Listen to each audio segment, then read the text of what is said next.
بسم اللہ الرحمن الرحیم۔ عزیزان من، آج دسمبر 1982 کی 10 تاریخ ہے اور درس قرآن کریم کا آغاز سورہ القمر کی آیت 9 سے ہو رہا ہے، 54/9۔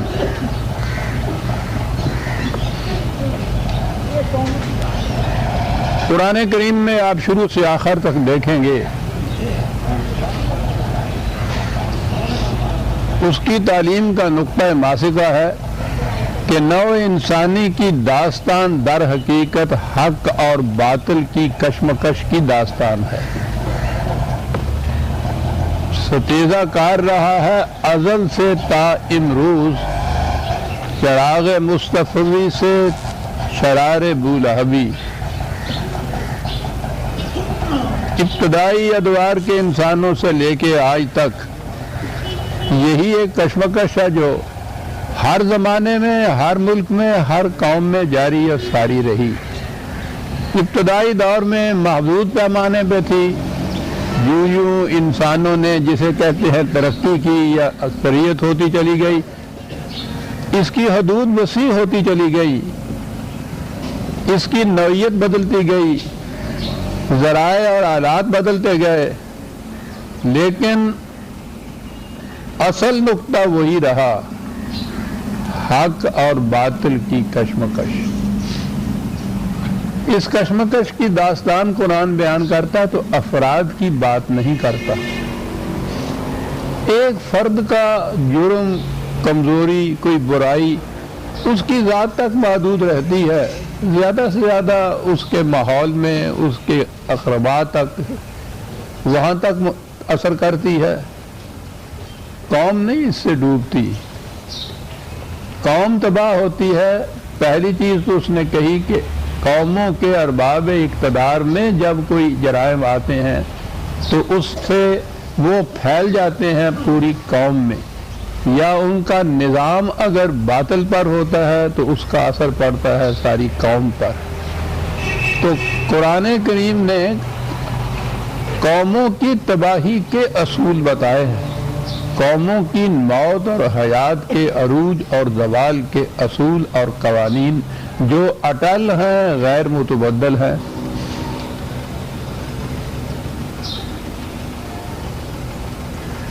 آپ دیکھیں گے کہ ابتدائی دور سے جہاں سے قرآن کریم حضرت نوح علیہ السلام کی داستان کے سلسلے میں بات شروع کرتا ہے، اس وقت سے لے کر آج تک وہ جو قوموں کے جرائم گناتا ہے وہ یکساں چلے آ رہے ہیں۔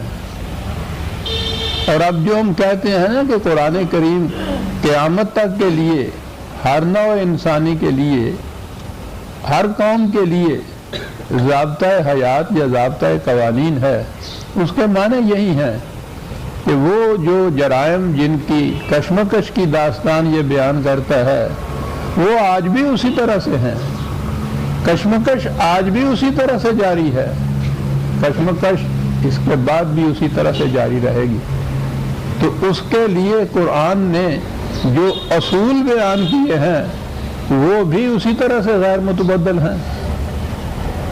یہ جب داستانیں ہمارے سامنے آتی ہیں تو اس میں یہ نہیں دیکھنا چاہیے مثلاً کہ فلاں قوم، قوم نوح، قوم عاد، قوم سمود، کہاں ملک ان کا تھا، کس نسل سے یہ تھی۔ ٹھیک ہے، تاریخی نقطۂ نگاہ سے یہ چیزیں اہمیت رکھتی ہیں، اصل اہمیت یہ ہے اس قوم کا جرم کیا تھا جس کی وجہ سے وہ تباہ ہو گئی، اس کا نظام کس طرح سے باطل تھا جس کی وجہ سے وہ نظام ان کی تباہی کا باعث بنا۔ یہ جتنی داستانیں ہیں اس میں یہ ہے نقطہ جو غور طلب ہوتا ہے، اور وہ اس لیے غور طلب یہ نہیں کہ اس سے ہماری معلومات میں کچھ اضافہ ہو جاتا ہے، بلکہ یہ کہ آج بھی وہی جرائم ہیں قوموں کے، جن قوموں میں وہ جرائم جاری و ساری ہیں، جن کا نظام اس کے اوپر مبنی ہے، وہ تباہ ہو جائے گی۔ جو قوم اس کے ان جرائم سے مجتنب رہ کر جو نظام قرآن نے تجویز کیا ہے اس کی طرف آ جائے گی، وہ عروج اور زندگی کی شادمانیوں کی حامل قوم ہوگی۔ ایک ہی اصول چلا آ رہا ہے۔ تو جب بھی یہ داستانیں آپ کے سامنے آئیں، اس میں دیکھیے یہ کہ قرآن کون سا وہ جرم بتاتا ہے، کون سا وہ غلط نظام بتاتا ہے جو اس قوم کی تباہی کا موجب بنا۔ اور اس کے بعد یہ جتنی اقوام ان کے متعلق جو قرآن نے گنائے ہیں جرائم، آپ دیکھیں گے کہ ہمارے اس دور میں وہ جرائم سارے اکٹھے ہو گئے ہیں۔ وہاں قرآن کسی ایک جرم کا ذکر کرتا ہے ایک قوم کے سلسلے میں کہ وہ جرم ان کو لے ڈوبا،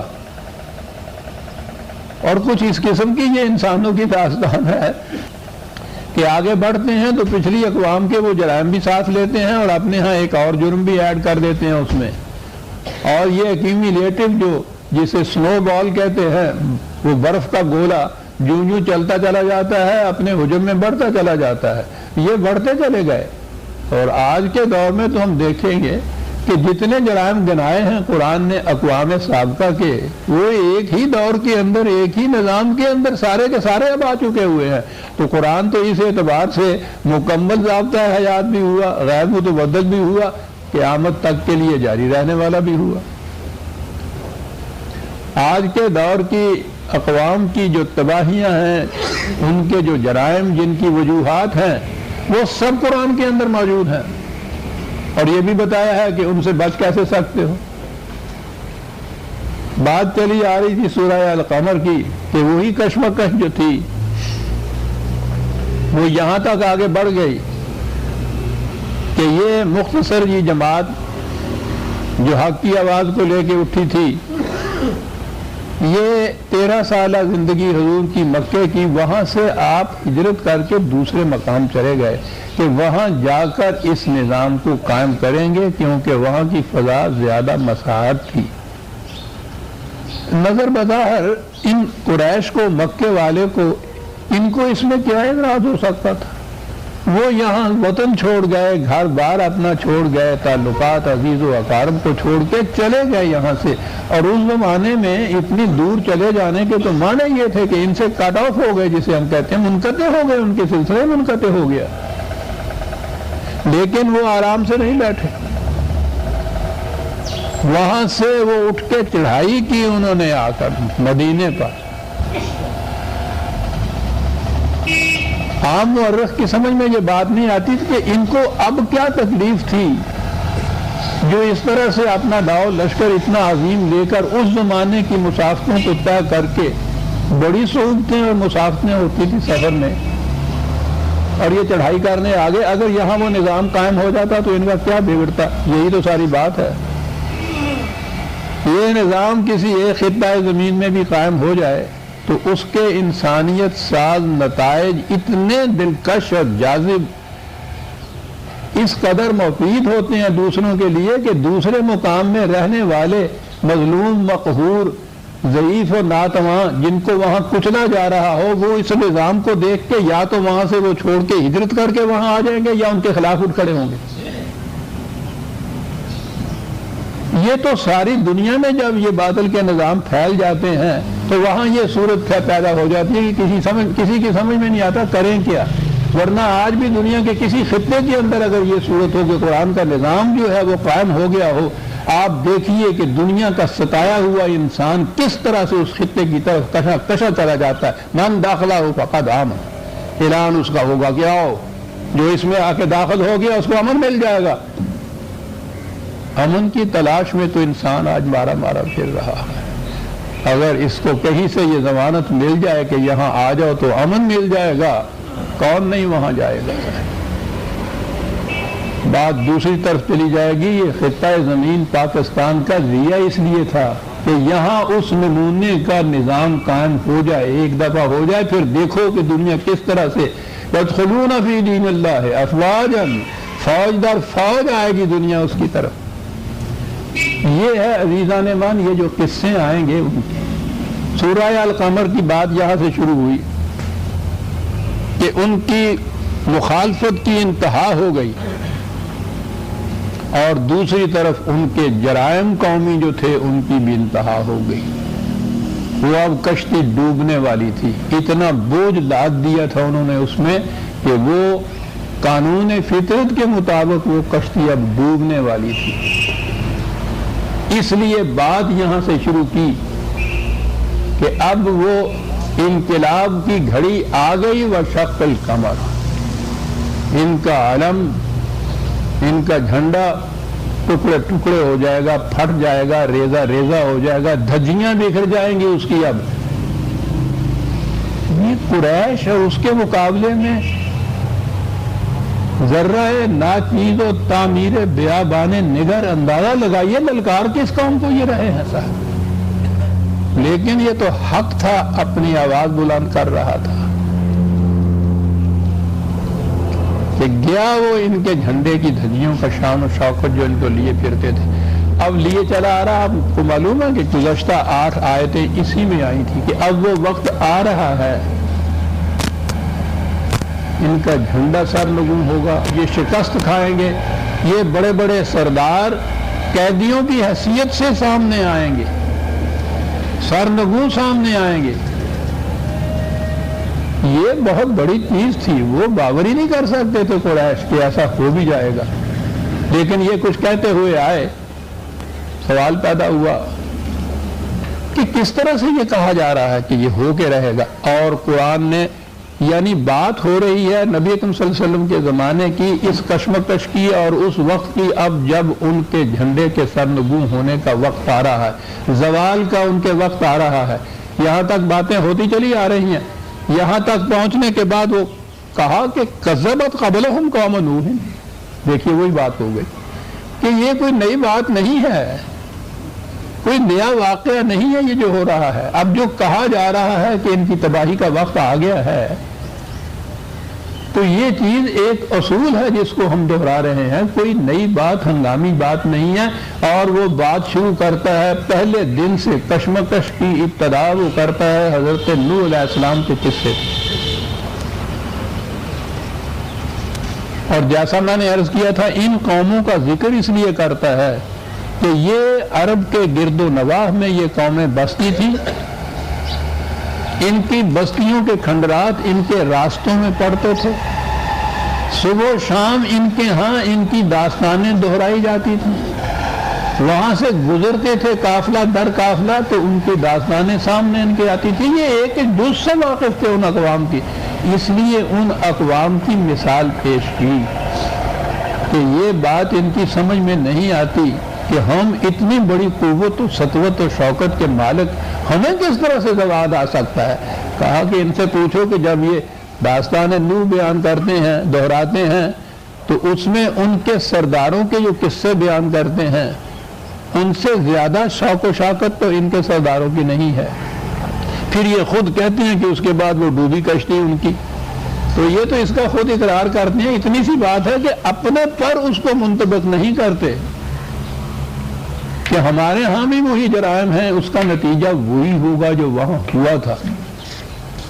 وہ یہ داستان بیان کرتے ہوئے فوراً اس پہ آ گئے کہ یہ ایسے ہی ہوگا. کذبت قبلہم قوم نوح فکذبوا عبدنا وقالوا مجنون وازدجر.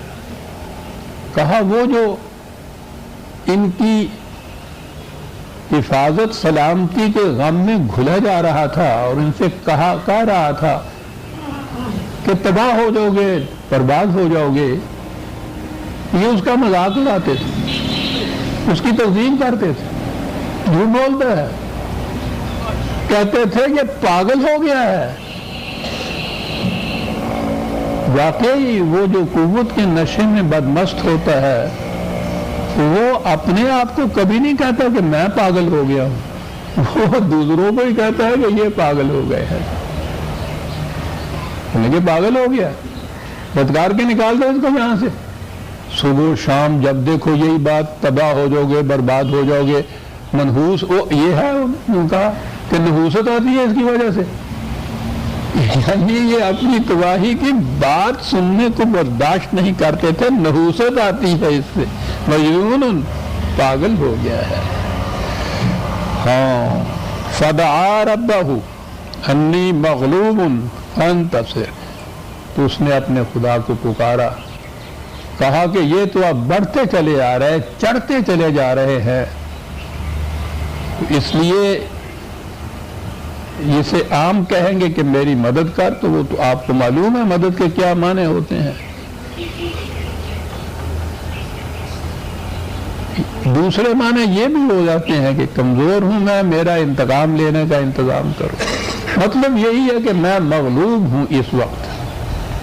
اور یہ مقام آ جاتا تھا، ہر نبی کی داستان میں یہ مقام آتا ہے جہاں وہ مغلوب ہوتا ہے، بظاہر ان کی قوت اتنی بڑھ گئی ہوتی ہے کہ اس کے مقابلے میں اس کی قوت نہیں اتنی ہوتی۔ ٹھیک ہے، فَفَتَحْنَا أَبْوَابَ السَّمَاءِ بِمَاءٍ مُنْهَمِرٍ، یہ داستانیں تو آپ کو معلوم ہی ہے حضرت نوح علیہ السلام کی، اس لیے بار بار جب آئیں گی تو میں بار بار اس کی تفصیل میں نہیں جاؤں گا، اس لیے کہ یہ سب چیزیں معلوم ہیں آپ کو۔ ٹھیک ہے، یہ چیزیں بھی میں بتا چکا ہوا ہوں کہ یہ جو قرآن نے بتایا ہے کہ اس کی تباہی بارش سے، سیلاب سے ہوئی، ان کی تباہی زلزلے سے ہوئی، ان کی تباہی کوہ آتش فشاں کے لاوے سے ہوئی، یہ ساری چیزیں جو ہیں ان کا تعلق کیا تھا اس قوم کے غلط نظام سے، یہ چیزیں بھی میں بتا چکا ہوا ہوں، اس لیے بار بار ان کے دہرانے کی ضرورت نہیں رہے گی۔ یہ قوم جو تھی تباہ ہوئی، فجرنا الارض عیونا فالتقى الماء على امر قد قدر، یہ جو کہا جا رہا ہے نا کہ اس کے معنی یہ ہیں کہ پہلے سے لکھا گیا تھا ایسا ان کے لیے کہ ہو جائے گا، یہ لکھا جانا جو ہے یہ ترجمہ صحیح نہیں، پہلے سے قانون ہی یہی مقرر ہوا تھا کہ جب کسی قوم کے جرائم اتنے بڑھ جائیں تو پھر اس کی کشتی ڈوبا کر دی ہے، یہ معنی ہے قد قدر۔ خدا کے قوانین ہیں جن کے مطابق یہ ہوتا ہے، یہ کچھ ہنگامی طور پہ نہیں ہو جاتا، اس کے یہ قوانین مقرر۔ اور وہ وہی بات جو کشتی والی بات سامنے آئی ہے، تو کشتی سے ہی تو بات سمجھ میں آئے گی۔ کشتی میں اتنی سواریاں آپ لاتے ہیں، کشتی تیر کی طرح پانیوں کے اوپر بت کی طرح تیرتی ہوئی جاتی ہے، دوسرے کنارے پہ پہنچ جاتی ہے، سالہ سال یہ ہوتا ہے۔ کبھی جو وہ ڈوب جاتی ہے تو اس کی تحقیق کرنے پہ ہوتا ہے کہ یہ اوور لوڈ ہو گئی تھی، وزن زیادہ اس میں لاد دیا گیا تھا۔ یہ کیا چیز ہے؟ یہی چیز ہے جسے مقدر کہتے ہیں۔ ایک قانون مقرر ہے کہ اتنی ضخامت کی کشتی، اتنا بوجھ اس میں لاد دو گے تو وہ حفاظت سے چلی جائے گی، اس سے زیادہ بوجھ لاد دو گے تو ڈوب جائے گی، اسی کو تقدیر کہتے ہیں۔ اگر کوئی چیز پہلے سے لکھی ہوئی ہے تو پہلے سے یہی لکھا ہوا ہے کہ اتنے وزن تک یہ کشتی برداشت کرے گی، اس سے زیادہ لاد دو گے تو ڈوب جائے گی، اسے کہیے کہ یہ تو لکھا ہوا ہے۔ کوئی بھی کشتی ہوگی، کہیں بھی ہوگی، کوئی بھی وقت ہوگا، جب یہ چیز ہوگی تو یہی اس کی تقدیر ہوگی۔ قد قدر وَحَمَلْنَاهُ عَلَى ذَاتِ أَلْوَاحٍ وَدُسَرٍ، اور یہ جو تھے انہیں بچا لیا گیا کیونکہ انہیں پہلے سے یہ انہوں نے سیلاب سے بچنے کے لیے اپنی حفاظت کا سامان کر لیا ہوا تھا، یہ بھی قانون آ گیا۔ تباہی آنے سے پہلے اپنی حفاظت کا سامان کر لیا جائے تو وہ بچتا ہے۔ تجری بِأَعْيُنِنَا جَزَاءً لِمَنْ كَانَ كُفِرًا، وہ ہماری زیر نگرانی چلی جا رہی تھی پانی کے اوپر حفاظت سے، یہ جن کی صداقت کا انکار کیا جا رہا تھا، سرکشی برتی جا رہی تھی جن کے خلاف، ان کا نتیجہ یہ کہ وہ بچ گئے کیونکہ انہوں نے خدا کے قانون کے مطابق حفاظت کا سامان کر لیا، اور یہ جو اس کا تکذیب کرتے رہے، جھٹلاتے رہے، مذاق کرتے رہے، پاگل کہتے رہے، وہ اس قانون کی خلاف ورزی سے جو خدا نے مقرر کیا ہوا ہے ان کی تباہی آ گئی۔ وَلَقَدْ تَرَكْنَاهَا آیَةً، یہ ہے اصل چیز کہ یہ کہانی نہ سمجھ لو کہ جو ہم نے بیان کر دی اور آپ نے کہا کہ ہاں صاحب یہ ٹھیک ہے، it is a historical fact, یہ ہسٹری کی بات تو دوسری رہی، ہسٹری صرف معلومات دیتی ہے آپ کو، انفارمیشن دیتی ہے صرف، اس کا ذہن سے تعلق ہوتا ہے. یہ آپ کی ساری تعلیم جتنی بھی ہے یہ ایجوکیشن نہیں ہے، یہ صرف انفارمیشن دیتی ہے، معلومات دیتی ہے آپ کو. فلاں سال میں ان دو قوموں کے اندر جنگ ہوئی، وہ وہاں سے آئی تھی، وہ یہاں سے آئی تھی، ان کے پاس سامان زیادہ تھا، یہ ساری معلومات. کیوں یہ ایسا ہوا یہ نہیں بتایا جاتا. اور تعلیم یہ ہے. قرآن کریم یہ داستان بیان یہاں تک کرنے کے بعد کہتا یہ ہے کہ اس داستان کو ہم نے محفوظ اس لیے رکھا ہے فحال میں مدکر، کوئی ہے جو اس سے نصیحت حاصل کرے کہ یہ کیوں ہوا تھا. یہ ہے مقصد.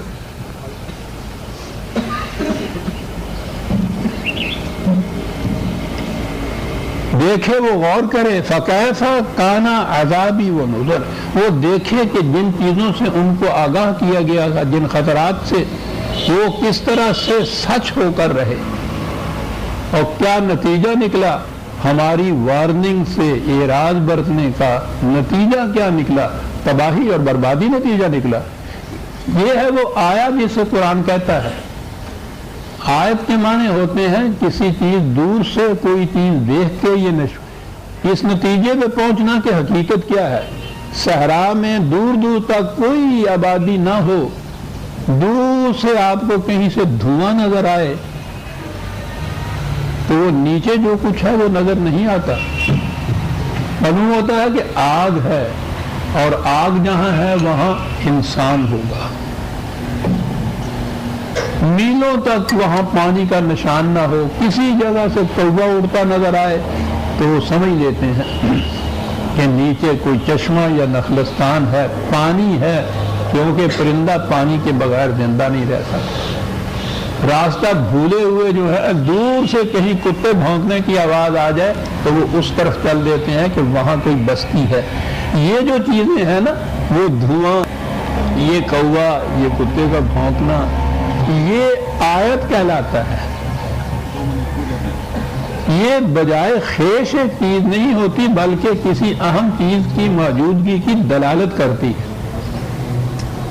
تو اس داستان کے متعلق کہا، یا جتنی بھی داستانیں آئیں گی، کہ یہ آیات ہیں، یہ واقعات جو آپ سن رہے ہیں یہ مقصود بذات نہیں ہیں یہ، بلکہ یہ کسی مقصد تک پہنچنے کی نشانیاں ہیں. ان سے بات سمجھو. وَلَقَدْ يَسَّرْنَا الْقُرْآنَ لِلذِّكْرِ، یہ طریقہ ہم نے اس لیے، انداز اس لیے اختیار کیا ہے کہ بڑا آسان ہو جاتا ہے سمجھنا اس سے. کیا بات ہے صاحب. پہلی بات بچہ جب کچھ سمجھنا یا بولنا لگتا ہے تو رات کو کہتا ہے نانی اماں سے کہ مجھے کہانی سناؤ. یہ کہانی جو ہوتی ہے یہ بڑا مؤثر طریقہ ہوتا ہے بات کے سمجھانے کا. وہ بچپن کی کہانی ہوتی ہے، اور وہ کہانی بھی ہمیں صرف وہ جن اور لال پری کی کہانی نہیں سنانی چاہیے. سنانی چاہیے اسی طرح سے بچے کو آخر میں نتیجہ یہ نکالنا چاہیے کہ دیکھا اس نے جھوٹ بولا تو اس کے بعد کیسے اس کی زبان کالی ہو گئی. یہ بات جو کہتا یہ ہے کہ یہی کہانی کا جو سننے کا جذبہ ہے یہی ہے جو ہسٹری کی طرف آپ کو لے جاتا ہے، واقعات کی طرف لے جاتا ہے. تو یہ بڑا آسان طریقہ ہوتا ہے کسی بات کے سمجھانے کا. ورنہ مجرد ٹروپ جسے کہتے ہیں ایبسٹریکٹ ریالٹیز جو ہوتی ہے وہ فلسفہ ہوتا ہے. اس کا تعلق جیسا میں نے عرض کیا ہے انٹلیکٹ سے ہوتا ہے، شعور سے ہوتا ہے، دماغ سے ہوتا ہے، معلومات سے ہوتا ہے. اس کا کچھ نتیجہ نہیں نکلتا. اصل چیز یہ ہے کہ آپ کے دل پر اس کا کیا اثر پڑا ہے. تعلیم جو صرف دماغ تک رہتی ہے وہ معلومات آپ کو تو دیتی ہے. بڑے بڑے جو آپ کے یہاں ہسٹورینز ہیں وہ ٹھیک ہے، وہ بیٹھے ہوئے وہ گنا دیں گے صاحب کو 1000 سال کی تاریخ گنا دیں گے، لیکن اس کے بعد اٹھیں گے تو اپنی روش زندگی جو ہے وہ سب اس کے خلاف ہوگی. اس لیے کہ وہ دماغی چیز معلومات کی چیز تھی، قلب تک وہ بات نہیں پہنچی تھی. وَلَقَدْ يَسَّرْنَا الْقُرْآنَ لِلذِّكْرِ، معلومات کے لیے نہیں ہے یہ جو کچھ ہم بیان کرتے ہیں، اس سے ایک نصیحت حاصل کرنی ہے، سامنے رکھنا ہے آپ نے اس بات کو۔ یہ ذکر کے یہ معنی ہوتے ہیں، ایک ایسی اہم چیز جسے ہر وقت سامنے رکھا جائے کہ اس کی خلاف ورزی نہ کہیں ہم سے ہو جائے۔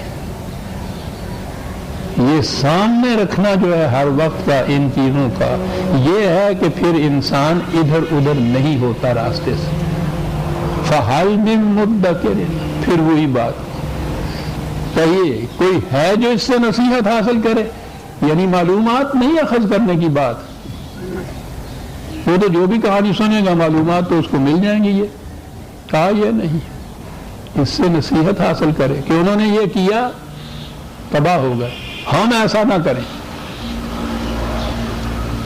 قوم نوح کی تباہی، قوم نوح کے جرائم کیا ہیں؟ قرآن کریم نے مختلف مقامات کے اوپر اس کی تفصیل دی ہے ان جرائم کی۔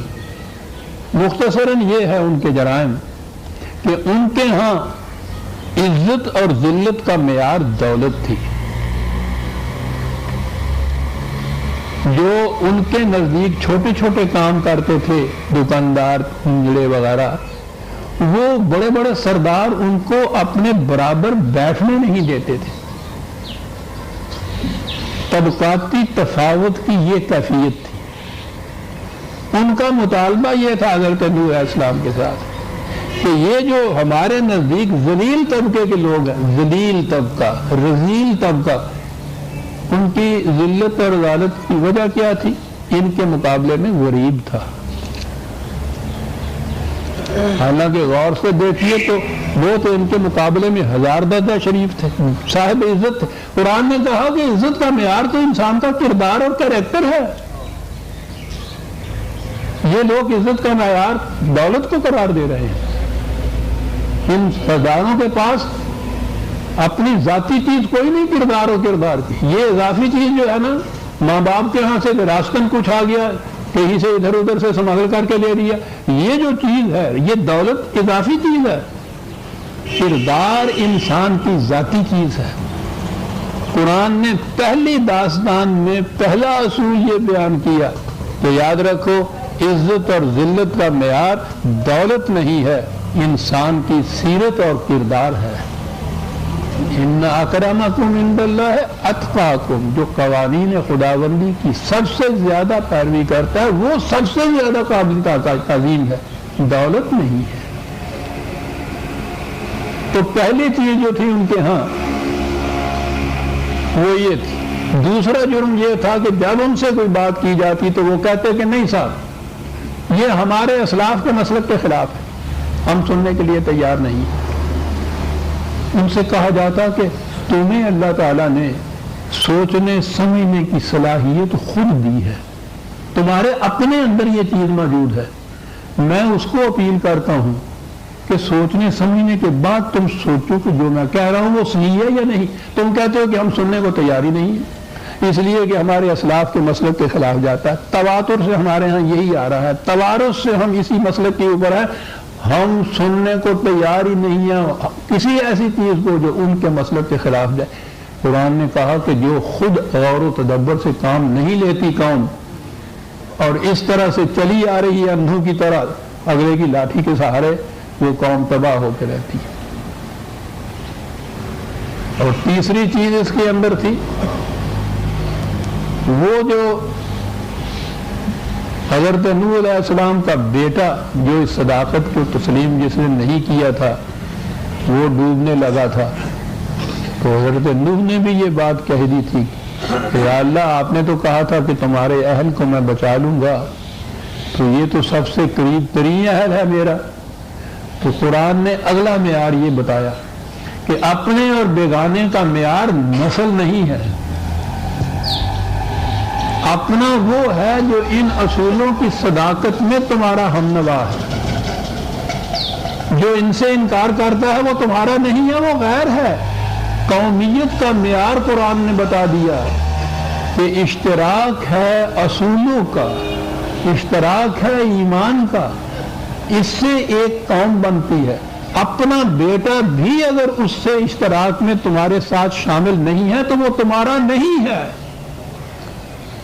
پہلی داستان عزیزان من غور فرمائیے کتنی بڑی 3 چیزیں قرآن کہہ دیا.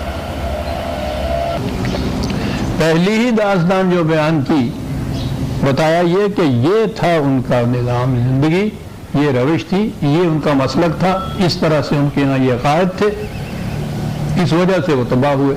آج دنیا میں آ جائیے، اپنے ہاں آ جائیے، اپنے نظام کی طرف آ جائیے، کیا یہ تینوں چیزیں آپ کے یہاں موجود نہیں ہیں؟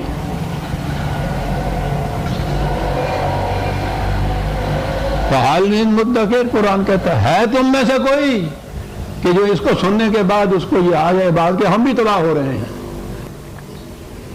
کیا اندازہ کہنے کا فحال من مدکر، بات تو تم نے سن لی. میں پوچھنا یہ چاہتا ہوں کہ تم میں کوئی ہے اب ایسا کہ اس کے بعد کہے کہ ہاں صاحب ہم بھی تباہ ہو جائیں گے اگر ہم نے یہ روش نہ چھوڑی؟ تو ہے کوئی ایسا؟ قوم نوح کے بعد قوم عاد آتی ہے. قرآن کی آیت کذبت عاد فکیف کان عذابی ونذر انا ارسلنا علیہم ریحا صرصرا فی یوم نحس مستمر. وہ تباہ ہوئے، ایک اس قسم کی تباہ کرنے والی ہوا چلی. یہ جو ہوتا ہے نا یوم نحس، یہ ہمارے ہاں تو یہ ہے نا کہ گھڑی بڑی منحوس تھی صاحب، وہ تو دور ہی ایسا ناس آ گیا. ہم سمجھتے ہیں وہ منحوست اس میں ہوتی ہے، قرآن کی روح سے نحوست کہیں باہر نہیں ہوتی. تباہی کا ہی نام نحوست ہوتا ہے. وہ جو تباہی آتی ہے کسی قوم کی وہ نحس چیز ہوتی ہے، تباہی لانے والی چیز. تنزع الناس کأنہم اعجاز نخل منقعر، وہ ان کا داستان سنائی کہ وہ اتنی تیز جھکڑ تھا کہ وہ اڑا کے لے گیا. ان کے وہ گھر بار تو ایک طرف رہے، بڑی بڑی جو ایسی کھجور بہت زیادہ مضبوط ایک جڑوں والا تنے والا درخت ہوتا ہے. یہ آپ نے دیکھا یہ وہ سندھ میں مسلمان جو پہلے آئے ہیں کاظم کے زمانے کی، انہوں نے آ کے یہ پودے یہاں لگائے تھے. ہندوستان میں تو کھجور ہوتی نہیں تھی، ہزار سال کی کھجور کھڑی ہے. جہاں کہیں بھی آپ دیکھیں گے بہت ڈیپ روٹڈ ہوتی ہے جڑیں اس کی. جنہوں نے پانی جا کے پتال سے لینا ہو جن جڑوں نے، آج سوچیے نا کہ کتنی مضبوط ہوتی ہیں وہ جڑیں. کہتا ہے اتنی مضبوط جڑوں والی قوم جو تھی وہ یوں اکھڑ کے ادھر چلی گئی جیسے اس کی کہیں گھر تھی ہی نہیں. وَلَقَدْ يَسَّرْنَا الْقُرْآنَ لِلذِّكْرِ فَهَلْ مِن مُدَّكِرٍ. اس قوم کے جرائم کیا ہیں جو قرآن نے گنائے تھے؟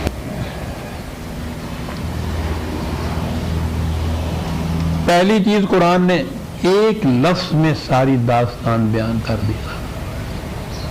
وہ کہا کہ وہ قوم المجرمین تھی.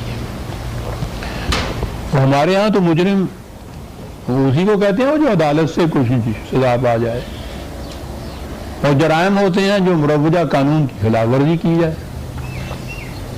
قوم کی قوم مجرموں کی قوم تھی. کیا تھی بات وہ؟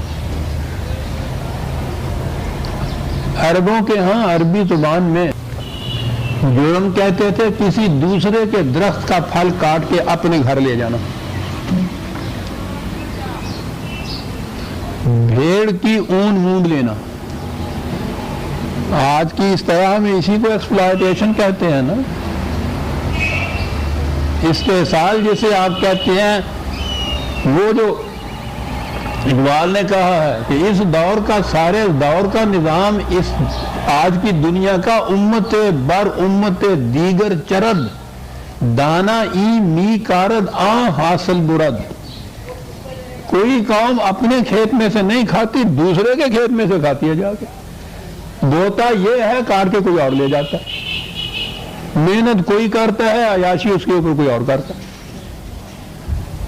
اسے جرم کہتے تھے. وہ قوم المجرمین کہہ کے ان کے معاشی نظام کا پورا نقشہ ایک لفظ میں کھینچ دیا قرآن نے.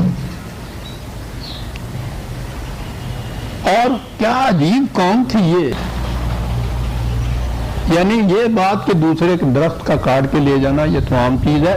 یہ جو ہے نا بھیڑ کی اون مون لینا، یعنی وہ جو اس بیچاری کے پاس ایک ہی چیز ہوتی ہے سردی سے بچنے کے لیے، دوسرا کپڑا ہی نہیں ہوتا، اور وہ کسی کا دیا ہوا نہیں ہوتا، اس کا اپنا ہوتا ہے، اوڑا ہوا نہیں ہوتا، جسم کا حصہ ہوتا ہے، وہاں اس چیز کو بھی مونڈ کے لے جانا اپنے لیے گرم استر بنانے کے لیے، کہتے ہیں یہ ہے نظام ان کا۔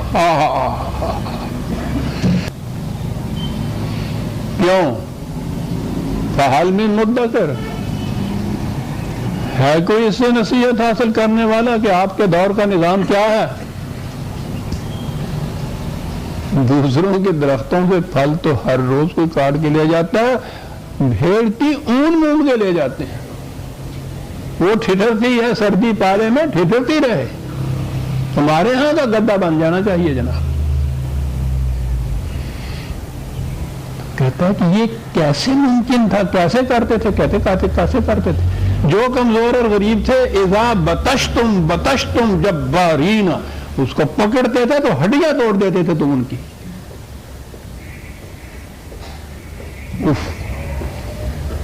ان کے حکمرانوں کے متعلقہ جبارن عنیدن، یعنی کوئی اور ان کے اندر خصوصیت یا جوہر نہیں تھا، خصوصیت اتنی تھی کہ ان کے پاس قوت زیادہ تھی دوسروں کے مقابلے میں، ڈنڈا ان کے پاس تھا، بندوق ان کے پاس تھی، بس ایسا نظام جو کسی خصوصیات کے اوپر مبنی نہ ہو، محض قوت کے طور پہ مبنی ہو، اور باقی وہ رہے بھیڑ، دوسروں کی بھیڑ کی اون مونڈ کر لے جانے پر، دوسروں کے درختوں کا پھل کاٹ کے لے جانے پر، قوت ہو بنیاد اس کی، اور یہ ہو اس کے استحکام کا ذریعہ۔ یہ ہے جو قوم عاد بتائی قرآن نے، حضرت ہود علیہ السلام ان کی طرف آئے ہوئے تھے۔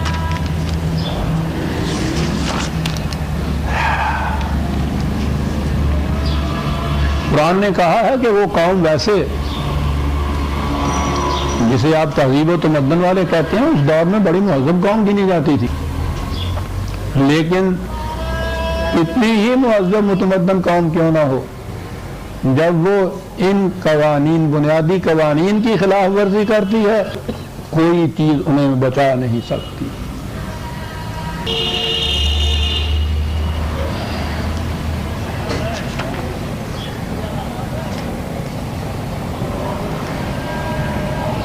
قوم عاد کے بعد قوم سمود آتی ہے، کذبت سمود بالنذر، ان کو بھی بڑی تنبیہ کی گئی، وارننگ دی گئی، بہت سمجھایا گیا۔ پہلی چیز تو انہوں نے یہ کہا، فقالوا ابشرا منا واحدا نتبعہ انا ضل فی ضلال وسعر، وہ ایک شخص، اس کے ساتھ کوئی جتھا نہیں، کوئی گروہ نہیں، کوئی پارٹی نہیں، ووٹنگ اسٹرینتھ اس کی کیا ہے، اور وہ کہتا ہے کہ ہمارے پیچھے چلو، ہماری بات مانو۔ بات تو اس کی مانی جائے جس کے ساتھ کوئی جتھا ہو، کوئی گروہ ہو، کوئی پارٹی ہو، کوئی جماعت ہو۔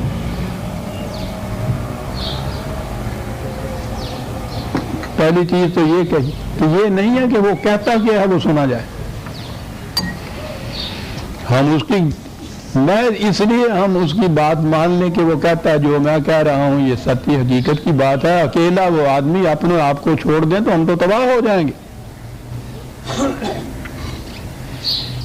اُلْقِیَ الذِّکْرُ عَلَیْہِ مِن بَینِنَا بَلْ هُوَ کَذَّابٌ اَشِرٌ، ایک معمولی انسان، غریب سا آدمی، یعنی اللہ کا انتخاب ملاحظہ فرماؤ، اپنی پیغام رسانی کے لیے اس نے چننا تھا تو ہم میں سے کسی سردار کو چنتا، کسی بڑے کو چنتا، کسی امیر کو چنتا، چن دیا اس کو۔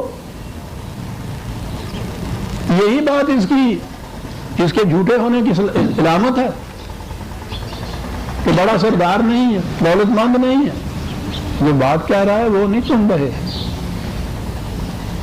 دیکھ یہ رہے ہیں کہ کیا کون رہا ہے، اور وہ پھر اپنا پیمانہ ہے، بڑا سردار۔ کالک ملا اللہ جینا، آپ نے تو دیکھا ہوگا پورے پارے کا ذکر اس سے چلا آتا ہے، ملاؤن، عجیب لفظ ہے قرآن کا، یہ سردار وغیرہ ترجمہ اس کا صحیح نہیں، وہ جن کے گھروں میں برتن بھرے ہوئے ہوتے ہیں، کیا بات ہے تو وہ تو پھر ٹھیک ہے نا، دوسرے کو تو پاگل کہنا ہوا جی کوٹھی چ دانے وہ کملے بھی سے آنے وہ سن جنہوں نے کوٹھیاں دانے ہے گے سن، یعنی ایک لفظ قرآن ساری بات بتا جاتا ہے۔ کہا یہ ان کی کیفیت تھی۔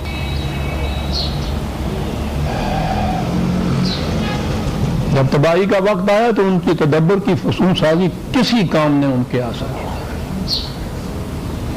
راک کا ڈھیر بن کے رہ گئی قوم۔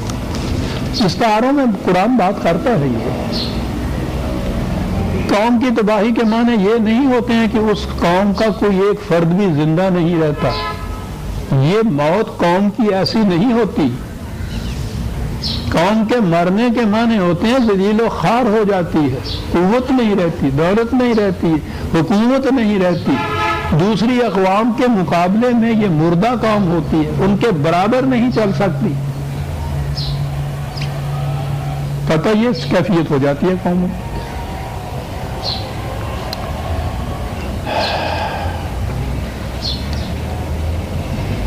قوم سمود آتی ہے جی اس کے بعد۔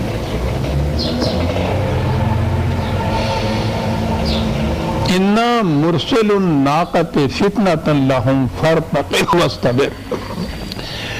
اس قوم کی کیفیت، معاشی نظام ان کا یہ بتایا، قوم سمود کا جو جرم بتایا، ان کی معیشت غلہ بانی کی تھی، مویشی پالتے تھے، یہ چراگاہیں بڑی بڑی وسیع، لیکن چشمے بہت شاد ہوتے تھے، اور پانی پر تو دار و مدار ہوتا ہے مواشیوں کا۔ تو کیفیت یہ تھی کہ یہ بڑے بڑے جو سردار تھے ان کے، انہوں نے ان چشموں پر قبضہ کر رکھا تھا۔ تو چشمے پہ قبضہ کیا جائے تو چراگاہ پہ تو خود ہی ہو جانا ہوا، اور جو کمزور اور غریب رہ جاتے تھے ان کی بھیڑوں کو پانی نہیں پینے دیتے تھے۔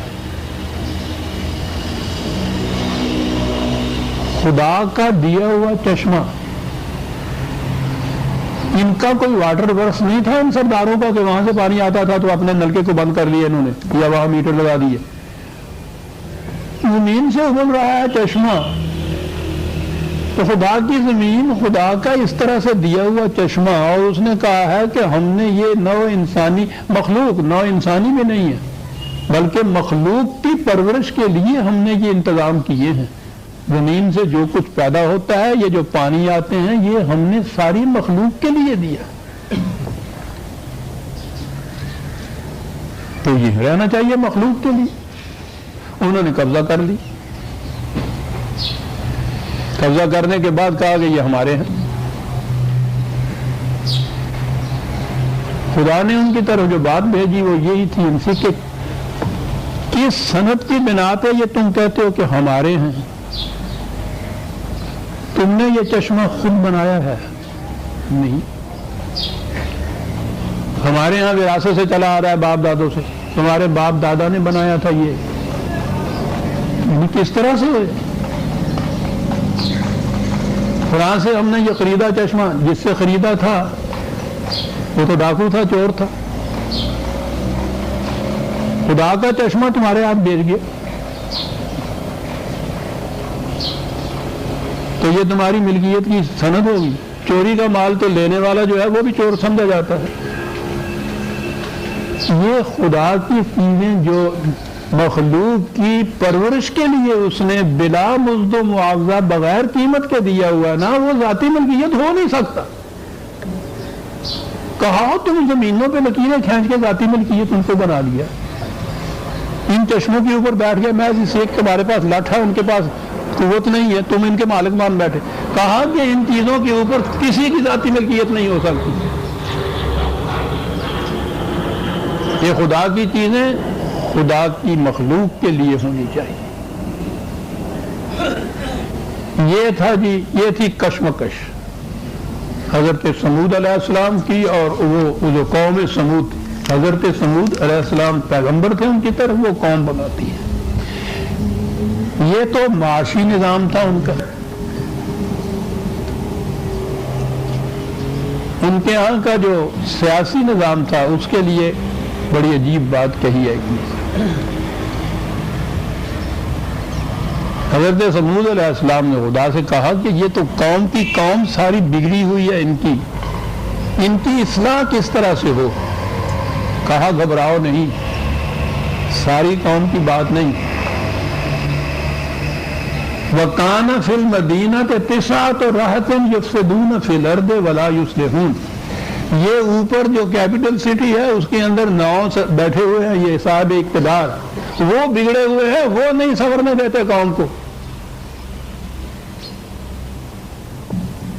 بہت بڑا اصول آ گیا تھا.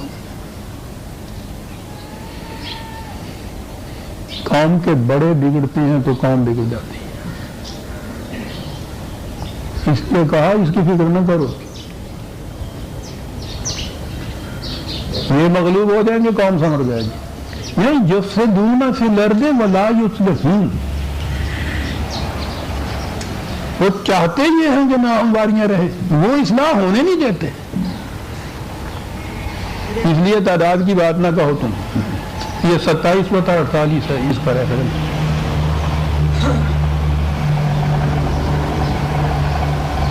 نظر آتا ہے کہ یہ حضرت سمود جو تھے ان کا کچھ قبیلہ بڑا تھا یا ان کی بہرحال ایک عزت تھی، وہ آمادہ ہو گئے ان کے ساتھ مفاہمت کرنے کے لیے، صلح کرنے کے لیے. کیا بات ہے قرآن کی کہ وہ جو مفاہمت نامہ یا وہ کمپرومائز کا شیٹ لکھا گیا، اسے ہم آج کی زبان میں یہ کہیں گے کہ معاہدہ جو ہوا ان میں، تو معاہدے کی شرطیں یہ تھی کہ ہذہ ناقۃ اللہ، یہ خدا کی اونٹنی، اس کو سمجھو، نہ کسی امیر کی نہ کسی غریب کی، اس کی مخلوق ہے نا. یہ تم جو کہتے ہو غریبوں کی اونٹنیوں کو پانی نہیں پینے دیتے، تو وہ جو اونٹنیاں ہوتی ہیں وہ تو غریب اور امیر نہیں ہوتی. غریب کی اونٹنی غریب بنا دیتے ہو تم اس کو، امیر کی اونٹنی وہ امیر ہو جاتی ہے. وہ اونٹنیاں تو دونوں برابر ہیں. کہا یہ نہیں میں مانوں گا کہ یہ سردار رتھے خاں کی اونٹنی ہے، ایبولے کی اونٹنی ہے، سوال ہی نہیں آگا. دونوں خدا کی مخلوق. ناقۃ اللہ یہ ہے خدا کی اونٹنی، فَذَرُوهَا تَأْكُلْ فِي أَرْضِ اللَّهِ، اور یہ زمین خدا کی اونٹنی، خدا کی زمین تو چاچے لگ دی ہوگی. کیا اصول ہے عزیزان من. اب سمجھ میں بات آئی کہ قرآن قیامت تک کے لیے ضابطۂ حیات کس طرح سے ہے. آج بھی یہی اصول ہونا چاہیے. خدا کی مخلوق، خدا کی زمین. تم کون ہوتے ہو درمیان میں آنے والے؟ فَذَرُوهَا، ان غریبوں کی اونٹنیوں کو تم بند کر کے رکھ دیتے ہو، بڑھ نہیں آگے دیتے. کھول دو ان کی زنجیروں کو، آزاد کرو ان کو، تاکہ خدا کی مخلوق خدا کی زمین میں برابر چرے پھرے. یہ تھے جی وہ جو آپس میں ان کے معاہدہ ہوا تھا. اس معاہدے کی ٹرمز یہ تھی. عزیزان من، دیکھ رہے ہیں قرآن کی جامعیت کو آج.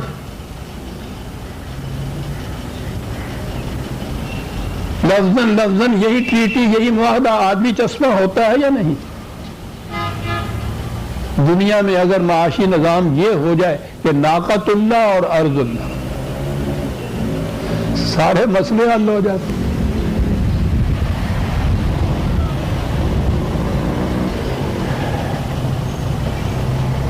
یہاں تو چونکہ بات وہاں ناقہ کی ہو رہی تھی، اونٹنیوں کی، تو ناقۃ اللہ کہا ہے. نبی اکرم صلی اللہ علیہ وسلم کی ایک حدیث ہے جو ابو داؤد کی، اور حضور نے یہ فرمایا تھا کہ زمین اللہ کی اور یہ بندے اللہ کے. اللہ کی زمین کو اللہ کے بندوں کے لیے کھلا چھوڑو. یہ موجود ہے. وہ قوم اسے بڑی مقدس حدیث کا کہ دوراتی پھرتی ہے، جو ہزاروں ایکڑ کا مالک ایک ہوتا ہے، اور بیچارے مزارع اور کاشتکار وہاں کی اس کے جو ہے اس کے بچے بھوکے مر رہے ہوئے. خدا کی زمین خدا کے بندوں کے لیے نہیں ہے، خدا کی زمین ہی ہے.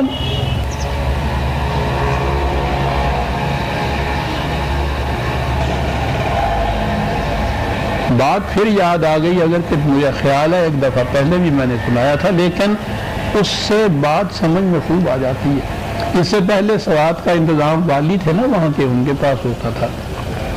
وہاں ایک مولوی صاحب ایسے وہاں کہلاتے تھے، وہاں کے لوگ ان کو مولوی ہٹلر کہا کرتے تھے۔ میرے پاس اکثر آتا تھا، بڑا دبنگ قسم کا آدمی۔ آپ سوچیے ریاست کے اندر ریاست کے والی، وہ ایک بہت بڑا جشن تھا، کہیں بڑے بڑے وہاں آئے ہوئے تھے، یہ بھی وہاں تھے، مولوی صاحب بھی تھے۔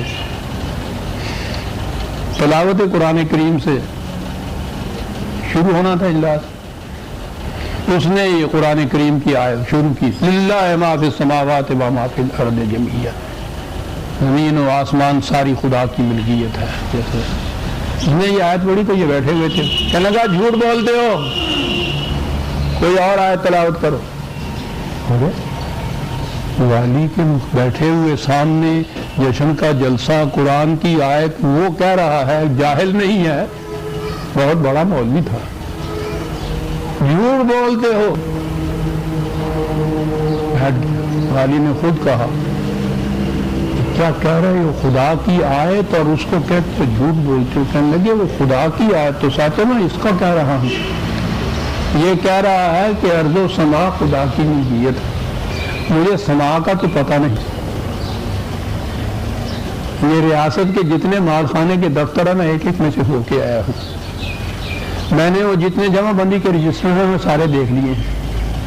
ساری ریاست کی زمین کے خانہ ملکیت کے اندر والی ریاست لکھا ہوا ہے، کسی ایک ٹکڑے زمین کے نیچے بھی ملکیت کے خانے میں اللہ نہیں لکھا ہوا، تو یہ کیسے کہہ رہا ہے کہ زمین اللہ کی؟ یا جھوٹ نہیں بولتا تو سچ بول رہا؟ کیا بات ہے! ملکیت کے خانے میں خدا کا نام میں نے کہیں نہیں دیکھا، اور کہیں بھی نہیں ہے عزیزان ایمان، اس والی ریاستی کی بات نہیں تھی۔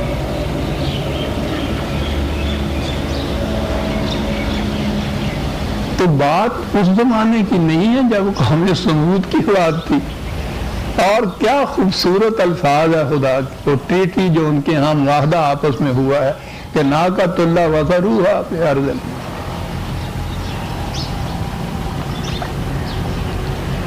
یہ تھا جی وہ جرم جس کے لیے پھر کہا وَنَبِّئْهُمْ أَنَّ الْمَاءَ قِسْمَةٌ بَيْنَهُمْ كُلُّ شِرْبٍ مُحْتَضَرًا۔ بات طے ہو گئی، ہر ایک اونٹنی اپنی اپنی پیاس کے مطابق اپنی باری پہ پیے گی، غریب اور امیر کی اونٹنی کا کوئی سوال نہیں ہے یہاں سے۔ فَنَادَوْا صَاحِبَهُمْ فَتَعَاطَىٰ فَعَقَرَ۔ معاہدہ بھی کر لیا، دستخط بھی ہو گئے، لیکن کون چھوڑتا ہے ملکیت کو؟ آپس میں تو خفیہ سازش کی، جو بڑا تھا سردار اس کو آواز دی، کہا کہ اس کا علاج یہ ہے کہ اونٹنی کو مار دو، نہ وہ پانی پینے والی رہے گی نہ یہ جھگڑا رہے گا، اونٹنی کو ہی مار دو۔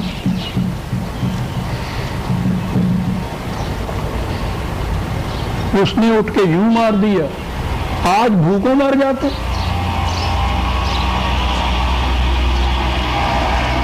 آپ کو شاید پتہ نہیں، روم کے اندر ایک کلب ہے، ساری دنیا میں اس کی شاخیں بنی ہیں۔ وہ کہہ رہے ہیں کہ یہ دنیا میں جو بہت زیادہ کھانے والے اوور پاپولیشن ہو رہی ہے، اس کا علاج یہ نہیں ہے کہ کچھ زیادہ اگاؤ، بلکہ یہ ہے کہ یہ پاپولیشن کم کرو۔ ان کی سازشیں یہ ہیں کہ وقتاً فوقتاً جنگ چھیڑتے رہا کرو لوگوں میں۔ ایک باقاعدہ تنظیم ہے، وہ بیماریاں پیدا کرنے والے جراثیم چھوڑتے جاؤ، بڑی بڑی پیمانے کے اوپر وارز کی کا انتظام کرو، آبادی کم ہوتی چلی جائے گی، کھانے والے کم رہیں گے، بس ٹھیک ہے، کیا علاج ہے؟ انہوں نے کہا کہ اونٹنی کو مار دو، اونٹنی کو مار دیا۔ پھر اس کے بعد جو ہوا فَكَيْفَ كَانَ عَذَابِي وَنُذُرِ، ان سے کہا کہ جاؤ ان کھنڈرات کی اینٹوں سے پوچھو کہ پھر وہ تباہی کس طرح سے آئی جناب۔ اِنَّا أَرْسَلْنَا عَلَيْهِمْ صَيْحَةً وَاحِدَةً فَكَانُوا كَحَشِيمِ الْمُحْتَظِرِ۔ باڑ لگائی جاتی ہے کہ وہ کھیتی کی حفاظت کرے. اگر باڑ فرسودہ ہو جائے، اس کے پتے خشک ہو جائیں، اس کے کانٹے مڑ جائیں، ٹہنیاں اتنی کمزور ہو جائیں کہ وہ ایک ہوا کے اللہ سے ہی گر پڑے. کہا کہ یہ جو ان کے ہاں کی ملکیت کی باڑیں تھیں ان کے جرائم کی وجہ سے اس طرح سے ہو گئی. جو کھیتوں کے اوپر ملکیت کی باڑیں لگائی ہوئی تھی ان کے جرائم نے ان کو گھن خوردہ لکڑیاں بنا دی. وہی تباہ بن گئی.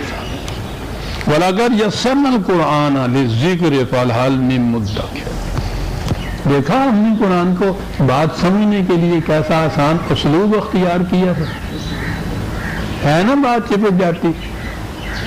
اور ہے نا آج بھی یہ سچی بات، یہ حل میں مدکر آج کے لیے ہمارے لیے بھی ہے. یونی عربوں کے تو لیے نہیں تھا، یہ تو قیامت تک کے لیے قرآن زندہ جاوید ہے. ہمارے لیے بھی یہی. ہم سے وہ کہتا ہے کہ حال مدکر ہے کوئی تم میں سے اس سے نصیحت حاصل کرنے والا کہ ان جرائم کا نتیجہ قوموں کی اس قسم کی تباہی ہوا کرتا ہے. کوئی ایسا نہیں ہے تو تباہ ہو جاؤ گے. وقت ہو گیا. ہم سورہ القمر کی آیت 32 تک آ گئے. آگے بھی یہی سلسلہ اور دو اقوام کا چل رہا ہے اور اس کے بعد پھر قرآن آ جائے گا اسی طرف، انہی کی طرف کہ یہ سارے واقعات تمہارے سامنے ہیں نا. وہ ربوں کو کہہ رہا ہے سوچو اب اس کے بعد پھر تمہارا کیا حشر ہوگا. ہے نا تمہارے ہاں بھی، تمہارے ہاں یہ تمام جرائم ایک ایک جو ہم نے گنائے ہیں. اور آج ہم سے وہ کہتا ہے کہ قرآن کی تلاوت کر کے مردوں کو بخشانے والوں سوچو حال میں مدکر ہے تم میں سے کوئی نصیحت حاصل کرنے والا کہ یہ اقوام کا نتیجہ حشر ہوا کرتا ہے جن کے ہاں نظام اس قسم کا ہوتا ہے. ربنا تقبل منا انک انت السمیع العلیم.